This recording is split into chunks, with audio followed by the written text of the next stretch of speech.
starting out this year, me and a couple buddies, we were talking, and I always get hit up every place I go about, you and JT and the circuit breaker and this and that. And it's like, man, I get so many people talking about it. Like, me and my buddies were talking, well, why don't you just do it, do it yourself?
Chunk.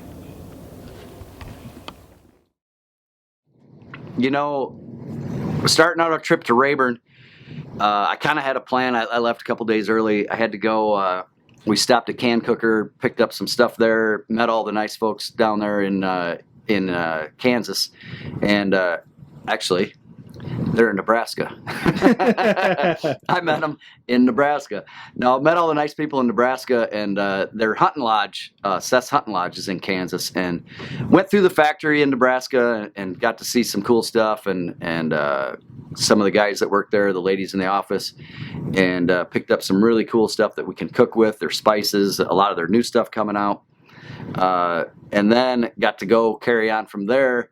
This is like 12, 13 hours into my trip, go to their hunting lodge, which is an awesome facility, but I'm doing this all by myself, and sometimes you're up too long, and the footage is a little shaky. It wasn't because I don't know how to hold a camera. It's just after you're up 15, 16 hours, you're driving, and I don't usually drink any kind of coffee or pop or anything, caffeine, and I had one because I was getting a little tired and I wanted to get there, and whew, you sure can tell on footage that just for that, because I thought it was freaking funny. Look at, he just loves that bass. He's about to make out with it. He's gonna kiss that big old bass. Look at that big, what's he call it? Big old pig. Big old pig. I think that was signed at one time. I think it's kind of faded away. I've never showed him that I have this. He probably doesn't even have one that's this old. It's just always sat up here. It's got like his stats in the back, so I wonder what year that is. It's your dad, isn't it? Yeah, that's old Dad. We went when I was like, I don't know. I think I was 20. I was 21. We went to the Superstars tournament. It was like in Moline, Illinois or something. There's T. Biffle. There's Paul Elias. Zell Rowland. Dion Hibden. My dad's on here somewhere. That's Denny. There's Denny. There's Shaw. My dad signed it for me. Ken Cook. So this was Harold Beck. Was this the beginning of your days of getting serious with the sport? Yeah, I was always serious. I don't know why I had these guys sign this thing, but no, that's all I ever wanted to do. I just never had the means to do it. And we always followed it because Van Dam lived 30 minutes from the house, and he was tearing it up all through there. That's why we went to that tournament, to watch him. And it was neat to see, a big major tournament like that, because we're fishing 20, 30 boat tournaments, and we wanted to go see what a national tournament looked like, and it was a pretty big deal. They weighed in an auditorium, and they had live music, and it's pretty cool. But with us growing up by Van Dam, that's just what I wanted to do, and I just never had the chance to do it. So finally I got I didn't really have an opportunity. I just made up my mind that I was going to do it. And now look. Now look. Yep, we're still trying to make it. Oh, you but made it. we're enjoying ourselves, so it's better than pounding nails. I'd rather go fishing every day. So that's what I'm going to do. At Rayburn, I talked about I didn't really have it dialed in and I just thought I could scrap around. Sometimes you can just kind of poke around and not really run around a lot, just do a lot of fishing. And I had some bites in certain areas, and I just thought if I just kept the trolling motor down and fished real hard, and by the end of the day you're going to have 5 or 6 or 7, and hopefully I knew 10, 12, 13 pounds is going to be pretty good. And it's not going to win, but if you're not on the winning pattern, you're just trying to survive and advance. You just want to get good points. This is a big picture thing, and Rayburn's the very first one, and you don't want to start out in the bottom of the barrel and have to work your way up the whole season. So the first day, I scrapped around and finally started catching some at the end of the day, and lost a few, and I only ended up with 4. But at 1 o'clock, I don't think I had any. I might have had 1. And at the very end of the day, I started getting on a little something, and I don't think I was getting on something. I just got around them, and the water had warmed up where they're starting to bite. And then so the next day, you tell yourself you're gonna slow down and fish and not run around. The problem was, it got really rough, and the wind was howling out of the north, and that's a horrible direction for Rayburn. And I started fishing this grass, and after a few hours goes by, you're not getting any bites. You can't just say I'm going to keep the trolling motor down and not go explore and go to try to find something else. But that's fine and dandy. But when the wind's blowing 25 out of the north, and it's hard to get around different pockets and here and there. So I kind of got stuck on the east bank, and I went in a pocket where I'd have some bites, and it's kind of hard to get back out in the main lake and then get around to another pocket. So it was just one of those deals where you kind of get trapped, where you got to just tell yourself, all right, I'm going to stay in here and fish, and I'm going to scrap out a limit. And then in the back of your mind, you're going, man, I should run over here, or I should go over here, but I can't because there's 3-footers rolling out in the main lake. And not that I couldn't, it's just you waste so much time. Instead of just buzzing around and getting to the next pocket, you got to go way out and then run troughs and then come way back in, and then you go in there and there may be 3 boats sitting in there. So it's just, and I'm not by any means making any excuses. It was all me. I was just in the wrong area of the lake. But it's just one of those things. It's hard to keep the trolling motor down when you're not getting bites. But also when it's rough, it's hard to get around to go explore new water. So I just kind of got trapped in that little deal where I should just keep fishing, and it just didn't work out the way I wanted. But it is what it is. We'll take our lumps, and we're not going to win them all. But obviously we're gonna try to win them all, but I knew I really wasn't on a whole lot, so it just never worked out, and we're gonna move on to the next one. We're going to Harris Chain next. Finally made it down to Florida. Just pulling in here to Power Pole. Gonna get a new charger put on the boat. Pretty sweet facility they got here. Everyone's already out working. Of course, it's 80 degrees. Want a little shop tour? Casey's gonna show us the ropes. This is where all the action takes place. Let's go up to powder coat.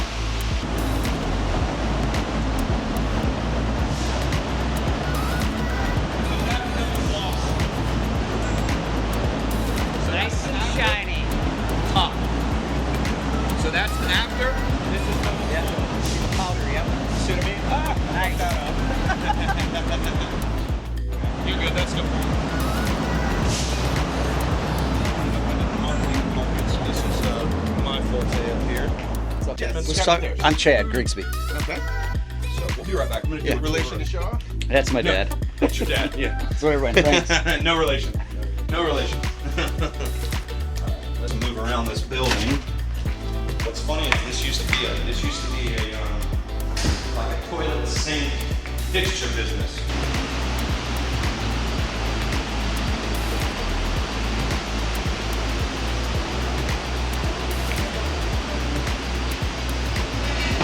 8-footers getting ready to go out.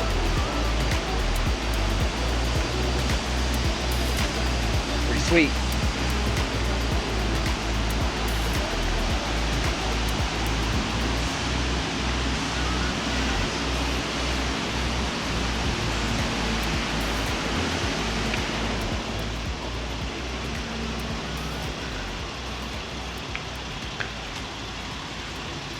So the start of the Harris chain, obviously we get a 10-day report on the weather and all that stuff. And I watch it. I know all the guys watch it, but there's a front coming in. Of course, we're in Florida.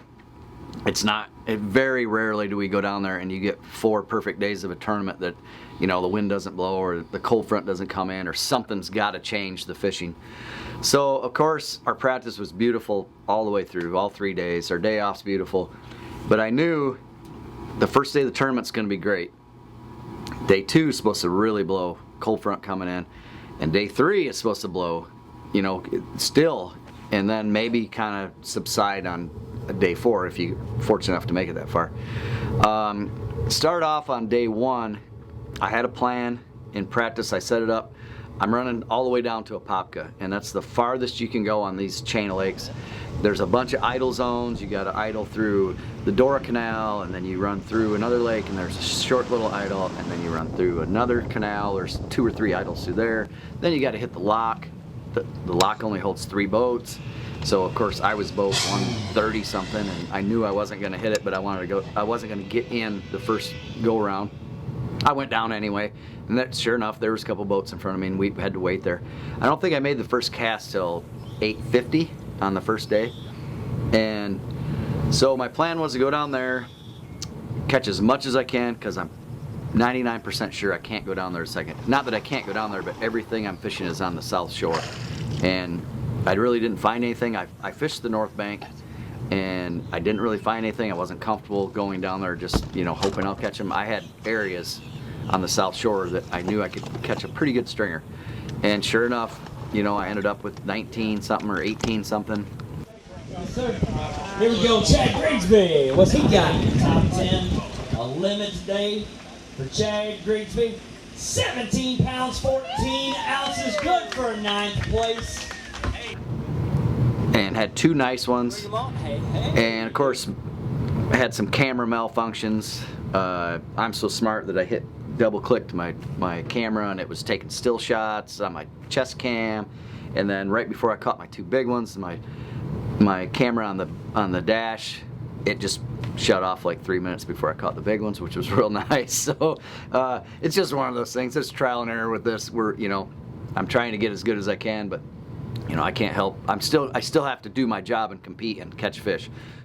We get up for the morning for the second day, and I get a text. So we're sitting here on day number 2, and I'm in the parking lot. It got canceled. Day 2's canceled. It's too rough, it's too cold, it's too, you know, I guess that they thought it was 25-mile-an-hour wind is too much. So no fishing. Next day, the 3rd day, well, how they do it, everyone fishes the 3rd day now. Normally that's cut day, that's top 30. Well, they're doing everyone fishes 3rd day, top 30 fish the final day, and then that's how the tournament's going to end. So I knew after my really good day, I'm in 9th going in to now the 3rd day. I knew I didn't need a whole lot. 10, 11 pounds probably would get me in, but obviously my goal is to catch as much as I can to stay up there in the top 10 and give myself a chance. So I'd run my little pattern I got going, and at 10:30 or so, I'm like, I've had 1 bite and I lost it. And I mean, I didn't lose it. I lost the fish. I just about lost it.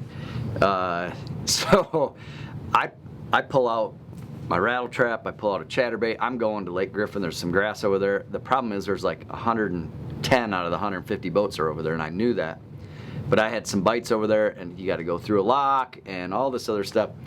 And I'm like, you know what? This is where I always get myself in trouble. You start, you know, running around and thinking too much. I know there's good fish in Harris.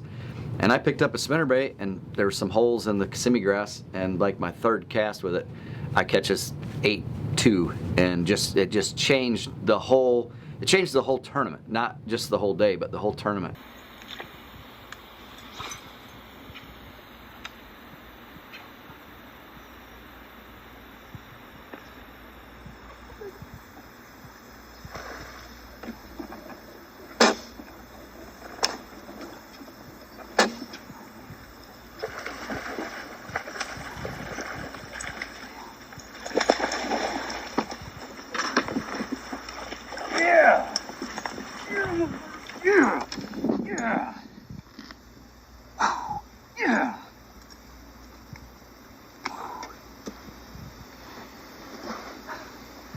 That helps. Oh, I was just about to leave too. I was about to lock through.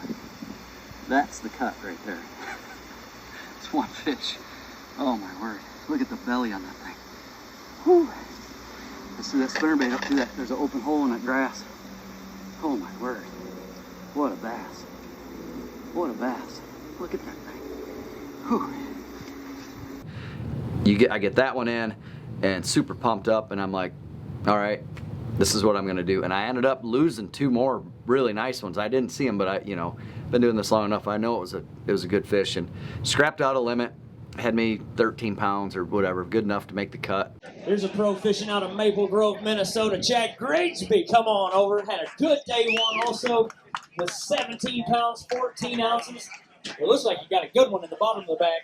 I do have a pretty good one. About 10:30, I looked at the Garmin and checked to see how much time I had. I almost went over to Griffin. I thought, you know what? I got my round trap out. I just need to get a limit to make the cut. And I go, I'm just going to go around the corner. And I caught ate something, and then I just left it on the trolling motor, just fished, and it calmed me down a little bit. And then I had to, in my head, I need to go run around and try to catch as much, just get 5. But I ended up catching that big one, so we'll see what it weighs after this. Got you in contention right here, Grigsby. 17-14 yesterday. 5 more today. They weigh 13 pounds, 14 ounces, so you're at 31.12 now for 2 days. And you got a good one. Let's see it, man. See if we... Oh, yeah, man. Woo! Beautiful bass. Harris chain of lakes. I'm about to quit weighing them today and start fishing them today, man. Ended up 19th going into the final day. Well, the final day, guess what? It gets slick again. So I'm running to a Popka, and I'm thinking, no one's been down there for 2 days. It's gonna be, all out, but it wasn't, and that's fine. I had a lot of fun going down there. I caught a bunch of fish, but I never got a big one. And I think that cold front just pushed those. They were spawning in the arrowheads, and I just think that cold front just kind of pushed them back a little bit. There were still some nice males up there, but none of the big females that I had caught on the first day. So it was a fun tournament. Here we go. Chad comes into today in 19th place with 31 pounds, 12 ounces. He's got a 5 bass limit today. 5 that'll go. 12 pounds, 7 ounces. Chad moves you to 4th place. Just that one single moment of catching that big one is like, it changed everything. It changed my mindset of what I'm planning on doing to make the cut. I pretty well knew I was going to make it after just catching that one fish, and you just need little keys, little clues throughout the tournament to either calm you down or just tell you what you should be doing or what you shouldn't be doing, and that fish changed the whole outcome of that tournament. It wasn't the ideal finish. Obviously, you never want to be below 100. The first term of the year, it's devastating, but there's still 6 to go, and we go on to Harris chain, ended up 17th there, doubled my points what I had from the first event, and the main goal is to make the championship, and the number 1 goal, well, I can't say the main goal and then the number 1 goal, but the main goal is to make the championship. But there is a goal to always be the top angler in the tour, and the odds are very stacked against me, but you never know, man. You can have a really bad finish and then a 17th place finish, a 12th place finish, a 3rd, a 5th, and then next thing you know, you're right in it. After we got 5 more to go after this, so moved myself way up out of the basement and got the bad one out of the way for the year, and going to Martin next. That's going to be a good event. I can feel the momentum already going, so we're just going to look forward, not look in the past, because that doesn't do you any good. So we'll just keep this momentum rolling coming out of Harris, and we're going to go kick some butt at Martin.